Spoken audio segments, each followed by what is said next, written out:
Hello guys, ಎಲ್ಲ ನನ್ನ ಸ್ನೇಹಿತರಿಗೆ ಸಹೋದರಿಗೆ ನಮಸ್ಕಾರ. Welcome back to my channel ನೌಕರಿ ಗೆಳೆಯ. ಗೈಸ್, ಈ ವಿಡಿಯೋವನ್ನು ನಾವು ಮಾಡ್ತಿರುವಂತಹ ಉದ್ದೇಶ ಏನಂತಂದ್ರೆ, it is a new and fresh notification for all the fresh graduates ಆಗಿರುತ್ತೆ. ಎಕ್ಸ್ಪೀರಿಯನ್ಸ್ ಅನ್ನೋದು ಏನು ಬೇಕಾಗಿಲ್ಲ. ಫ್ರೆಶ್ ನೋಟಿಫಿಕೇಶನ್, ಫ್ರೆಶ್ ಗ್ರಾಜ್ಯುಯೇಟ್ಸ್ ಆಗಿರುತ್ತೆ. ಸೊ ಎಲ್ಲ ನನ್ನ ಹೊಸ ವಿದ್ಯಾರ್ಥಿಗಳಿಗೆ ನಾನು ಹೇಳೋದೇನಂತಂದ್ರೆ, all the new aspirants please subscribe to my channel so that ನಿಮಗೆ ಎಲ್ಲ ಥರದ ವಿಡಿಯೋ ಜಾಬ್ ಅಪ್ಡೇಟ್ಸ್ ಇರ್ಬೋದು ಅಥವಾ ಕ್ಲಾಸಸ್ ಇರ್ಬೋದು ಆರ್ ಎನಿ ಫರ್ದರ್ ಅಪ್ಡೇಟ್ಸ್ ಇರ್ಬೋದು, important updates which are related to your examination and which is related to the classes ನಾ update ಮಾಡ್ತಾ ಇರ್ತೀನಿ. ಸೊ ದಟ್ ಸಬ್ಸ್ಕ್ರೈಬ್ ಮಾಡ್ಕೊಳ್ಳಿ ಆ್ಯಂಡ್ ಹೆಚ್ಚಿನ ಮಾಹಿತಿಗಾಗಿ ಕಾಮೆಂಟ್ ಮಾಡಿ. So that I will try to answer your question guys. So today's topic ಬಂದು NFL ಅಂದರೆ ಏನು, ನ್ಯಾಷನಲ್ ಫರ್ಟಿಲೈಸರ್ಸ್ ಲಿಮಿಟೆಡ್. ಇದು ಒಂದು ನವರತ್ನ ಕಂಪನಿ ಆಗಿರುತ್ತೆ guys. It is a Navratna company. Navratna company ಅಂತಂದರೆ ಒಳ್ಳೆ ಸ್ಟ್ಯಾಂಡರ್ಡ್ಸ್ ಇರೋಂತಹ ಒಂದು ಆರ್ಗನೈಸೇಷನ್. ಇದು 12ನೇ ತಾರೀಕು ನಮಗೆ ನೋಟಿಫಿಕೇಶನ್ನ ರಿಲೀಸ್ ಮಾಡಿದ್ದಾರೆ. ಇವತ್ತು 14, sorry for 2 days late. So engagement of management trainee in NFL 2024 ಅಂತ ಬಿಟ್ಟಿದ್ದಾರೆ. ಏನು ಮ್ಯಾನೇಜ್ಮೆಂಟ್ ಟ್ರೈನಿ, ಹೊಸ ಇಂಜಿನಿಯರಿಂಗ್ ಕ್ಯಾಡೆಟ್ಸ್ಗೆ ಅವರು ಏನಂತ ಕರೀತಾರೆ, ಮ್ಯಾನೇಜ್ಮೆಂಟ್ ಟ್ರೈನಿ ಅಂತ ಕರೀತಾರೆ. ಓಕೆ, ಇದು ಒಂದು ಪ್ರಾಫಿಟ್ ಮೇಕಿಂಗ್ ಕಂಪನಿ ಆಗಿರುತ್ತೆ. ಓಕೆ, ಒಂದು ಪಬ್ಲಿಕ್ ಸೆಕ್ಟರ್ ಅಂಡರ್ಟೇಕಿಂಗ್ ಅಂತಾನು ಕರಿಬೋದು, PSU ಅಂತಾನು ನೀವು ಕರಿಬೋದು. ಇದನ್ನ under the manufacturing and marketing of fertilisers ಬಗ್ಗೆ ಅವರು ಜಾಸ್ತಿ ವರ್ಕ್ ಮಾಡ್ತಾರೆ. I mean gas based plants 5 ಇದಾವೆ ಇವರದ್ದು. ಓಕೆ, ಅವೆಲ್ಲ ಇಲ್ಲಿ ಪ್ಲೇಸಸ್ ಹಾಕಿದ್ದಾರೆ, ನೀವು ನೋಡ್ಕೊಳ್ಳಿ ಒಂದ್ಸಲ. ಓಕೆ, ಒಂದು ಹರಿಯಾಣನಲ್ಲಿ, ಒಂದು ಪಂಜಾಬಲ್ಲಿ, ಇನ್ನೂ 2 ಯೂನಿಟ್ ವಿಜಯಪುರಲ್ಲಿ, ಇನ್ನೊಂದು ಮಧ್ಯಪ್ರದೇಶಲ್ಲಿ, ಈ ಥರ ಡಿಫ್ರೆಂಟ್ ಯೂನಿಟ್ಸ್ ಇದಾವೆ. ಓಕೆ, ಸೊ ಈಗ ಅವ್ರು ಕರೆದಿರುವಂಥದ್ದು ಮ್ಯಾನೇಜ್ಮೆಂಟ್ ಟ್ರೈನಿಗೆ. ನೋಡೋಣ ಏನೆಲ್ಲ ವೇಕೆನ್ಸೀಸ್ ಬಿಟ್ಟಿದ್ದಾರೆ. ನೋಡಿ, ಒಟ್ಟಲ್ಲಿ 100+ ಹುದ್ದೆಗಳಿದಾವೆ ಗೈಸ್. ಓಕೆ, 100+ ಜಾಬ್ಸ್ ಇದಾವೆ. ಫಸ್ಟ್ ಬಂದು ಕೆಮಿಕಲ್ ಇಂಜಿನಿಯರ್ಸ್ಗಿದೆ 56 ಹುದ್ದೆಗಳಿದಾವೆ. ಬೇಸಿಕ್ ಪೇನೆ 40,000 ಇದೆ ಅಂತಂದರೆ ನಿಮ್ಮ CTC ಬಂದು 12.9 lakhs ಸಮ್ವೇರ್ ಆ ಲೆವೆಲಲ್ಲಿ ಇರುತ್ತೆ. ಇಯರ್ಲಿ CTC 12,90,000 ನಿಯರ್ ಬೈ ಇರುತ್ತೆ. ಓಕೆ, ಸೊ 56 ವೇಕೆನ್ಸೀಸ್ ಇದಾವೆ. ಇದರಲ್ಲಿ ಅನ್ರಿಸರ್ವ್ಡ್ 24, SCಗೆ 7 ಇದಾವೆ, STಗೆ 5 ಇದೆ, ಆ್ಯಂಡ್ OBCಗೆ ಎಷ್ಟಿದೆ ಗೈಸ್, 15 ಇದಾವೆ, ಆ್ಯಂಡ್ EWSಗೆ 5 ಇದಾವೆ. ಸೊ ಇದ್ರದ್ದು ಎಜುಕೇಷನ್ ಕ್ವಾಲಿಫಿಕೇಶನ್ ಏನು ಬೇಕನ್ನೋದು ನೋಡೋಣ. ಅದೇ ಥರ ಮೆಕ್ಯಾನಿಕಲಲ್ಲಿ ನೋಡಿ 18 ಹುದ್ದೆಗಳಿದಾವೆ, ಆ್ಯಂಡ್ ಎಲೆಕ್ಟ್ರಿಕಲ್ 21 ಜಾಬ್ಸ್ ಇದಾವೆ ಗೈಸ್. ಎಲೆಕ್ಟ್ರಿಕಲ್ 21 ಜಾಬ್ಸ್ ಇದಾವೆ ನೋಡಿ. 11 for unreserved, SC, ST, OBC and EWS ಕ್ಯಾಟಗಿರಿಗೆ. ಓಕೆ, ಸೊ ಇದೇ ಥರ ಇನ್ಸ್ಟ್ರುಮೆಂಟೇಷನ್ಗೂ ಸಹ ಇದೆ. 17 ಹುದ್ದೆಗಳಿದಾವೆ ಇನ್ಸ್ಟ್ರುಮೆಂಟೇಷನ್ಗೆ. ಫ್ರೆಶ್ ಗ್ರಾಜ್ಯುಯೇಟ್ಸ್ 9251 ಸೀರೀಸಲ್ಲಿ ಕೊಟ್ಟಿದ್ದಾರೆ. ನೋಡ್ಕೊಳ್ಳಿ, ನಿಮ್ಮ ಯಾವ್ದು ಕ್ಯಾಟಗಿರಿ ಬರ್ತೀರಾ ನೀವು ಜಾಬ್ಸ್ನ ಅಪ್ಲೈ ಮಾಡ್ಕೊಳ್ಳಿ. ಸೊ ಡೆಫಿನೆಟಾಗಿ ಅನ್ರಿಸರ್ವ್ಡ್ ಅಂತೂ ಇದ್ದೇ ಇದಾವೆ. ಸೊ ಜಾಬ್ನ ಬಿಟ್ಟಾಗ ಅಪ್ಲೈ ಮಾಡ್ಕೊಳ್ಳಿ, do not waste it. Okay, chemical ಲ್ಯಾಬಲ್ಲಿ ಹಾಗೂ ಆ ಕೆಮಿಕಲ್ ಲ್ಯಾಬಲ್ಲಿ 12 ಹುದ್ದೆಗಳಿದಾವೆ, ಹಾಗೂ ಸಿವಿಲ್ಗೆ 3 ಹುದ್ದೆಗಳಿದಾವೆ, ಆ್ಯಂಡ್ ಫೈರ್ ಆ್ಯಂಡ್ ಸೇಫ್ಟಿಗೆ 5 ಹುದ್ದೆಗಳಿದಾವೆ. And then coming towards information and technology 5 ಹುದ್ದೆಗಳು, ಆ್ಯಂಡ್ ಮೆಟೀರಿಯಲ್ಸ್ಗೆ 11 ಹುದ್ದೆಗಳಿದಾವೆ ಗೈಸ್. ಮೆಟೀರಿಯಲ್ಸ್, ಸೊ ಯಾವುದೆಲ್ಲ ಬ್ರಾಂಚ್ ಎಲಿಜಿಬಲ್ ಅನ್ನೋದು ಸಹ ನೋಡೋಣ. HR ಅಲ್ಲಿ 16 ಹುದ್ದೆಗಳು ಕರೆದಿದ್ದಾರೆ. ಓಕೆ, ಇಷ್ಟೆಲ್ಲ ಹುದ್ದೆಗಳ ಸಂಖ್ಯೆ. ಸೊ ಈಗ ನಾವು ಬ್ರಾಂಚ್ನ ನೋಡೋದಾದ್ರೆ ಏನೆಲ್ಲ ಬ್ರಾಂಚ್ ಕರೆದಿದ್ದಾರೆ ನೋಡಿ. ಇಲ್ಲಿ ಪರ್ಕ್ಸ್ ಬಗ್ಗೆ ಮಾತಾಡ್ತಾ ಇದ್ದಾರೆ. 40,000 ಅಂತಂದ್ರೆ ನಿಮ್ಗೆ ಏನೆಲ್ಲ ಬೆನಿಫಿಟ್ಸ್ ಇರುತ್ತೆ. 40,000ನಿಂದ ನಿಮ್ಮ ರಿಟೈರ್ಡ್ ಆಗೋ ಒಳಗೆ 1,40,000 ತನಕ ಇದೇ ಪೊಸಿಷನಲ್ಲಿ ಇದ್ದು ರಿಟೈರ್ಡ್ ಆದ್ರೆ 1,40,000 ವರೆಗೆ ವಿತ್ 3% ಆ್ಯನ್ಯುವಲಿ ಇಂಕ್ರಿಮೆಂಟ್ ಥರ ಕೊಡ್ತಾ ಹೋಗ್ತಾರೆ. Okay, during the training period 40,000 ಇರುತ್ತೆ. ಅದಾದ ನಂತರ ನಿಮ್ಮ ಬೇಸಿಕ್ ಪೇ ಬಂದ್ಬಿಟ್ಟು ಇನ್ಕ್ರೀಸ್ ಆಗುತ್ತೆ, 41,200 ಈ ಥರ ಇನ್ಕ್ರೀಸ್ ಆಗ್ತಾ ಹೋಗುತ್ತೆ ಎವ್ರಿ ಇಯರ್. ಸೊ ಎಲ್ಲ ಥರದ ಸೆಂಟ್ರಲ್ ಗೌರ್ಮೆಂಟ್ ಬೆನಿಫಿಟ್ಸ್ ಎಲ್ಲನೂ ಸಿಗುತ್ತೆ. Basic pay, candidates will also be IDA ಕೊಡ್ತಾರೆ, ಇಂಡಸ್ಟ್ರಿಯಲ್ ಡಿಯರೆನ್ಸ್ ಅಲಯನ್ಸ್, HRA ಕೊಡ್ತಾರೆ, house rental alliance, company accommodation ಕೊಡ್ತಾರೆ. ಓಕೆ, HRA ಅಥವಾ ಕಂಪ್ನಿ ಅಕಾಮಿಡೇಷನ್ ಎರಡರಲ್ಲಿ ಯಾವುದನ್ನು ಒಂದು ತೊಗೋಬೇಕಾಗುತ್ತೆ. ಅದಾದ ನಂತರ ಅದರ್ ಅಲಯನ್ಸಸ್ ಅಂತಂದರೆ ಏನು, ಲೀವ್ ಇರುತ್ತೆ, medical facilities, performance related pay, PRP ಅಂತ ಕರೀತಾರೆ. ಓಕೆ, ಏನು PRP ಅಂತ ಕರೀತಾರೆ, performance related pay, contributory provident fund, gratuity, superannuation benefit fund, ಇವೆಲ್ಲನೂ ಇರುತ್ತೆ ಗೈಸ್. GPA ಇರುತ್ತೆ, ಹಾಗೂ ಇಂಡಿವಿಜುವಲ್ ಇನ್ಸೂರೆನ್ಸ್ ಇರುತ್ತೆ. ಓಕೆ, ಸೊ ಇಷ್ಟೆಲ್ಲ ನಿಮಗೆ ಕಂಪ್ನಿ ಕೊಡ್ತಾರೆ. ಬಟ್ ನೀವು ಏನಾದರೂ ಸೆಲೆಕ್ಟ್ ಆಗಿದ್ದಲ್ಲಿ ನೀವು ಸರ್ವಿಸ್ ಅಗ್ರಿಮೆಂಟ್ ಬಾಂಡ್ನ ಕೊಡಬೇಕಾಗುತ್ತೆ. 4,50,000 ರೂಪಾಯಿ ಪೇ ಮಾಡಿಬಿಟ್ಟು 3 ವರ್ಷ ನಾನು ಇದೇ ಕಂಪ್ನಿನಲ್ಲಿ ಸರ್ವ್ ಮಾಡ್ತೀನಿ ಅಂತ ಹೇಳ್ಬಿಟ್ಟು. ಓಕೆ, ಆ್ಯಂಡ್ ಪ್ಲೇಸ್ಮೆಂಟ್ ಬಂದು ನೋಡಿ, only candidates willing to serve anywhere in India need to apply. ನೋಡಿ, ಇದು ಕಂಡೀಷನ್ ಕೊಟ್ಟಿದ್ದಾರೆ. ಸೊ ಪ್ಲೇಸ್ಮೆಂಟ್ ನಿಮಗೆ ಇಲ್ಲೇ ಇರುತ್ತೆ ಅಲ್ಲೇ ಇರುತ್ತೆ ಅಂತ ಹೇಳೋಕ್ಕಾಗಲ್ಲ. ಇಂಡಿಯಾನಲ್ಲಿ ಎಲ್ಲೇ ಇದ್ರೂ ನಾನು ಜಾಬ್ ಮಾಡ್ತೀನಿ ಅವರು ಮಾತ್ರ ಅಪ್ಲೈ ಮಾಡ್ಕೊಳ್ಳಿ. ಮೆಡಿಕಲಿ ಫಿಟ್ ಇರಬೇಕು, ಯಾಕಂದರೆ ಇದು ಮ್ಯಾನುಫ್ಯಾಕ್ಚರಿಂಗ್ ಪ್ಲಾಂಟ್ ಇರೋದ್ರಿಂದ ಮೆಡಿಕಲಿ ಫಿಟ್ ಇದ್ದರೆ ನೀವು ಎಕ್ಸಾಮ್ ಕ್ಲಿಯರ್ ಮಾಡಿದ್ರೆ ಅಂದ್ರೆ ಮೆಡಿಕಲ್ ಫಿಟ್ ಇರೋರು ಮಾತ್ರ ತೊಗೊತಾರೆ. ನೋಡಿ ಕೆಮಿಕಲ್ ಅಂತಂದರೆ minimum and maximum age limit ಏನು ಕೊಟ್ಟಿದ್ದಾರೆ, ಎಲ್ಲ ಪೊಸಿಷನ್ಸ್ಗೂ ಮಿನಿಮಮ್ ಆ್ಯಂಡ್ ಮ್ಯಾಕ್ಸಿಮಮ್ ಸೇಮ್ ಇದೆ ಗೈಸ್. 18 ವರ್ಷ minimum, 27 years it self is the maximum. OBC ಇದ್ರೆ ನಿಮಗೆ 3 ಇಯರ್ಸ್ ಏಜ್ ರಿಲ್ಯಾಕ್ಸೇಷನ್ ಸಿಗುತ್ತೆ, SC/ST ಇದ್ರೆ 5 ಇಯರ್ಸ್ ಏಜ್ ರಿಲ್ಯಾಕ್ಸೇಷನ್ ಸಿಗುತ್ತೆ. ಕೆಮಿಕಲ್ ಅಂತಂದರೆ ಯಾರೆಲ್ಲ ಎಲಿಜಿಬಲ್, BTech BSc ಆಗಿರ್ಬೋದು, ನೀವು ಕೆಮಿಕಲ್ ಇಂಜಿನಿಯರಿಂಗ್ ಅಲ್ಲಿ ಮಾಡಿರಬೇಕು ಅಥವಾ ಕೆಮಿಕಲ್ ಟೆಕ್ನಾಲಜಿ ವಿತ್ 60% ಮಾರ್ಕ್ಸ್ ಇದೆ ಸಾಕು. 50% for SC/ST and other categories. Okay, minimum ಬಂದ್ಬಿಟ್ಟು 60% other then SC/ST and physically handicap ಇವರೆಲ್ಲ ಬಿಟ್ಟು, ಡಿಪಾರ್ಟ್ಮೆಂಟಲ್ ಕ್ಯಾಂಡಿಡೇಟ್ಸ್ ಬಿಟ್ಟು ನಿಮಗೆ ಬೇರೆ ಎಲ್ಲರೂ 60% ಮಿನಿಮಮ್ ತೊಗೊಂಡು. ಇದೇ ಕಂಡೀಷನ್ ಎಲ್ಲರಿಗೂ ಅಪ್ಲಿಕೇಬಲ್ ಇದೆ.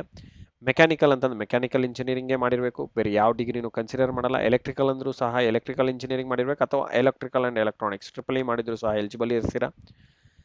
ನಿಮಗೆ ನಾನು ಕೋರ್ಸ್ ಮಾಡ್ತೀನಿ guys. whoever is interested, please do contact this number. Okay, 8073568849.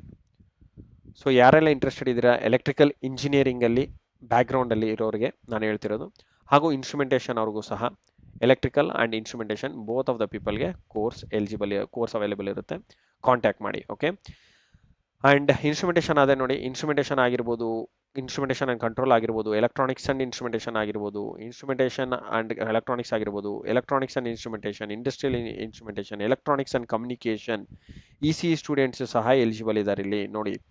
Okay, ECE students eligible ಇದ್ದಾರೆ, ಹಾಗೂ electronics and communication, electronics and electrical ಅಂದರೆ ಟ್ರಿಪಲ್ ಇ ಅವರು ಈ ಜಾಬ್ಗೂ ಹಾಕ್ಬೋದು ಹಾಗೂ ಈ ಜಾಬ್ಗೂ ಹಾಕ್ಬೋದು. ನೋಡಿ ಟ್ರಿಪಲ್ ಇ ಅವರು ಈ ಎರಡು ಜಾಬ್ಗೂ ಎಲಿಜಿಬಲ್ ಇರ್ತೀರಾ, ಎಲೆಕ್ಟ್ರಿಕಲ್ಗೂ ಜಾಬಿಗೆ ಎಲಿಜಿಬಲ್ ಇದ್ದೀರಾ ಹಾಗೂ ಇನ್ಸ್ಟ್ರುಮೆಂಟೇಷನ್ ಜಾಬ್ಗೆ ಎಲಿಜಿಬಲ್ ಇದ್ದೀರಾ. ಆ್ಯಂಡ್ ECE ಸ್ಟೂಡೆಂಟ್ಸ್ ಇನ್ಸ್ಟ್ರುಮೆಂಟೇಷನ್ಗೆ ಎಲಿಜಿಬಲ್ ಇದ್ದೀರಾ. Okay, do not waste guys, apply ಮಾಡ್ಕೊಳ್ಳಿ. ಓಕೆ, ಒಳ್ಳೆ ಬೆನಿಫಿಟ್ಸ್ ಇದ್ದಾವೆ ಆ್ಯಂಡ್ ಒಳ್ಳೆ ಜಾಬು. ಆ್ಯಂಡ್ ಕೆಮಿಕಲ್ ಲ್ಯಾಬ್ ಆದರೆ ನಿಮಗೆ ನೋಡಿ chemistry, organic chemistry, analytical chemistry, physical chemistry, applied chemistry, industrial chemistry ಮಾಡಿದವರು ಅಪ್ಲೈ ಮಾಡ್ಬೋದು, ತೊಂದರೆ ಇಲ್ಲ.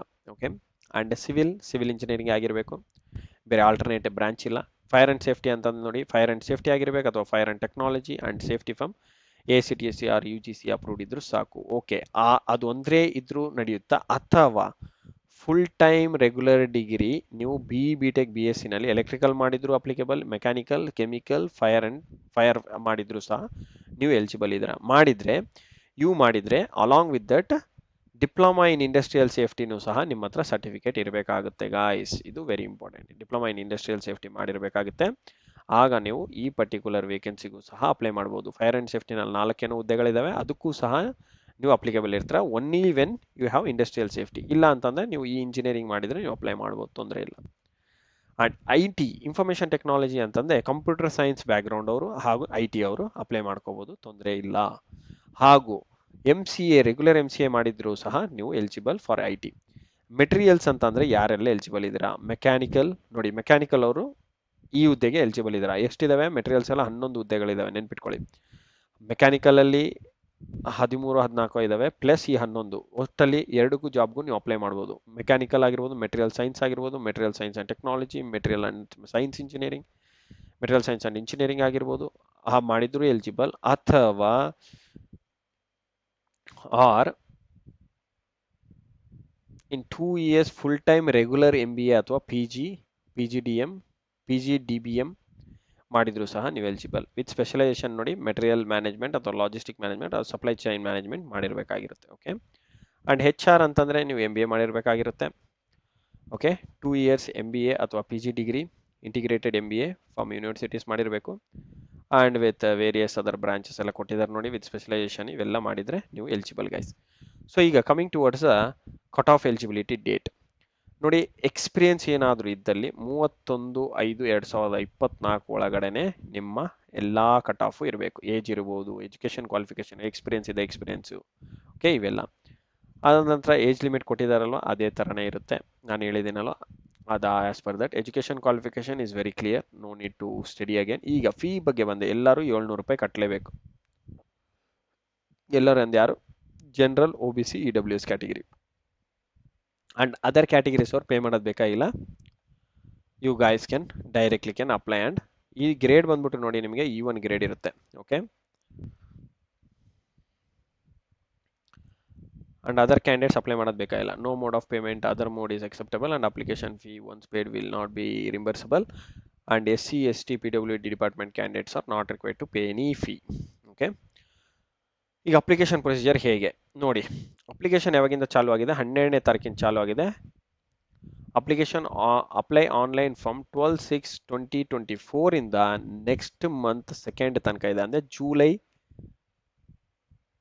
2nd of ಜೂಲೈ ತನಕ ನಿಮಗೆ ಡೇಟ್ ಇರುತ್ತೆ ಅಪ್ಲೈ ಮಾಡೋದಕ್ಕೆ. ಓಕೆ, ಎಲ್ಲಿಗೆ ಹೋಗಬೇಕು? ನ್ಯಾಷನಲ್ ಫರ್ಟಿಲೈಸರ್ ಈ ವೆಬ್ಸೈಟ್ಗೆ ಹೋಗಿ ಕೆರಿಯರ್ಸ್ ಮೇಲೆ ಕ್ಲಿಕ್ ಮಾಡಿ, recruitment in NFL engagement of management training ಅಂತ ಕ್ಲಿಕ್ ಮಾಡಿಬಿಟ್ಟು ನಿಮ್ಮ ಅಪ್ಲಿಕೇಶನ್ನ ಫಿಲ್ ಮಾಡಿ. ಓಕೆ, ರಿಜಿಸ್ಟರ್ ಮಾಡ್ಕೊಂಡು ಫಿಲ್ ಮಾಡಿ. ಆ್ಯಂಡ್ ಫಿಲ್ ಮಾಡಿದಾದ್ಮೇಲೆ ಡಾಕ್ಯುಮೆಂಟ್ಸ್ ಕೇಳ್ತಾರೆ, ಡಾಕ್ಯುಮೆಂಟ್ಸ್ ಅಪ್ಲೋಡ್ ಮಾಡಿ. ವಿತಿನ್ 2 MB ಇರಬೇಕಂತ ಕೊಟ್ಟಿದ್ದಾರೆ. ಆ ಡಾಕ್ಯುಮೆಂಟ್ಸ್ ಎಲ್ಲ ಅಪ್ಲೋಡ್ ಮಾಡಿದ ನಂತರ ರಿವ್ಯೂ ಮಾಡಿಕೊಂಡು ಪೇಮೆಂಟ್ನ ಮಾಡ್ಕೊಳ್ಳಿ. Okay, and after this selection procedure which is very important of this chapter of this explanation ಅಂತ ಹೇಳ್ಬೋದು ನಾನು. ಓಕೆ, ಸೆಲೆಕ್ಷನ್ ಪ್ರೊಸೀಜರ್ ಅದೇ ಆಫ್ಲೈನ್ OMR ಬೇಸ್ಡ್ ಇರುತ್ತೆ. ನಿಮಗೆ ಟೋಟಲ್ ಆಗಿ 150 ಮಾರ್ಕ್ಸ್ಗೆ ಪೇಪರ್ ಇರುತ್ತೆ ಗೈಸ್. ಈ ಎಲ್ಲ ಸೆಂಟರ್ಸಲ್ಲಿ ನಿಮಗೆ ಎಕ್ಸಾಮ್ ನಡೆಯುತ್ತೆ. ಆಲ್ ಕ್ಯಾಪಿಟಲ್ ಸಿಟೀಸ್ ಅಂತ ತಿಳ್ಕೊಳ್ಳಿ. ಓಕೆ, ಸಿಂಪಲ್ ಆಗಿ ಹೇಳ್ಬೇಕಂದ್ರೆ ಎಲ್ಲ ಕ್ಯಾಪಿಟಲ್ ಸಿಟೀಸಲ್ಲೂ ನಿಮಗೆ ಎಕ್ಸಾಮ್ ನಡೆಯುತ್ತೆ. ಅದಾದ ನಂತರ OMR ಬೇಸ್ಡಲ್ಲಿ ಎಕ್ಸಾಮ್ ನಡೆಯುತ್ತೆ. ಓಕೆ, ಆ್ಯಂಡ್ ಈ OMR based exam will have 2 parts, 2 part ಇರುತ್ತೆ. ಒಂದು ಡಿಸಿಪ್ಲೈನು, ಇನ್ನೊಂದು ಆಪ್ಟಿಟ್ಯೂಡ್. ಡಿಸಿಪ್ಲೈನ್ ಅಂತಂದ್ರೆ ಎಷ್ಟು ಮಾರ್ಕ್ ಇರುತ್ತೆ? Total exam duration hours 2 hours ಇರುತ್ತೆ. 120 minutes, 2 hours means 120 minutes ಇರುತ್ತೆ. 150 questions will be there, in which 100 marks for technical and 50 marks for combined. 50 marks for combined ಯಾವುದು? General English, quantitative aptitude, reasoning and general knowledge or awareness ಎಲ್ಲ ಸೇರಿಸಿ 50 mark ಇರುತ್ತೆ. And 100 marks is purely technical ಇರುತ್ತೆ guys. Okay, ನಮ್ಮ course ಬಂದು ಟೆಕ್ನಿಕಲ್ಗೆ available ಇರುತ್ತೆ. However is for ECE or EEE background they can apply for this. Okay, and other people also.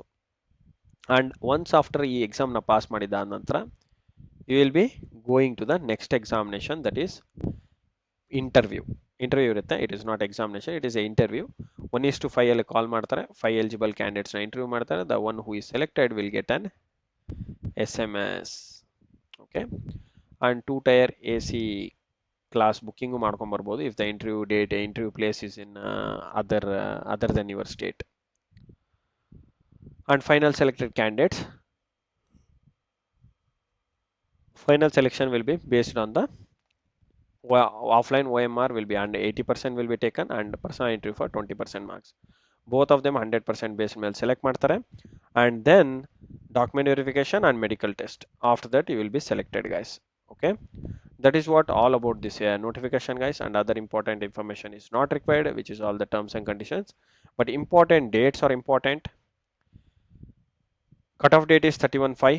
Starting date of the application is 12/6 and ending date is 2/7, and date of opening of correction window is from 4 to 5. Okay, 4th and 5th is for correction. If any ಏನಾದರೂ mistake ಮಾಡಿದ್ರೆ ಅಂದ್ರೆ correction ಮಾಡ್ಕೊಳ್ಳೋದಕ್ಕೆ ಈ dates ಕೊಟ್ಟಿದ್ದಾರೆ. and exam date is still not yet announced. First application apply ಮಾಡ್ಕೊಳ್ಳಿ, and for any information needed please do more than ಅಂದರೆ ಈ recruitment ಬಗ್ಗೆ ಏನಾದರೂ ಡೌಟ್ ಇತ್ತಂದ್ರೆ ಈ ನಂಬರ್ಗೆ ಕರೆ ಮಾಡಿ. Okay, are you can even email it related to application error ಏನಾದರೂ ಇತ್ತು, ಆ ಡೀಟೇಲ್ಸ್ ಇದ್ದರೆ ಏನಾದರೂ ಇದ್ದರೆ ಈ ಥರ ಇವರಿಗೆ ಕಾಂಟ್ಯಾಕ್ಟ್ ಮಾಡಿ. And course related for EEE and ECE or instrumentation ಈ ನಂಬರ್ಗೆ ಕಾಂಟ್ಯಾಕ್ಟ್ ಮಾಡಿ. ಓಕೆ, 8073568849 ಈ ನಂಬರ್ ಕರೆ ಮಾಡಿ guys, and we will start the sessions. Okay, thank you guys for watching my video, and I wish you all the best. See you in the next session. Good day, and subscribe ಮಾಡ್ಕೊಳ್ಳೋದು ಮಾತ್ರ ಮರಿಬೇಡಿ. And whatever the information I have posted, it is for the very important information, and please do share ಮಾಡಿ ಎಲ್ಲ other groups ಅಲ್ಲಿ. Okay, share this information in all other groups, and ಈ video ಮಾಡಿರೋದು ನಿಮ್ಗೆ like ಆದರೆ please click on the like button. Thank you guys for watching my video, and wish you all the best. See you in the next session. Good day.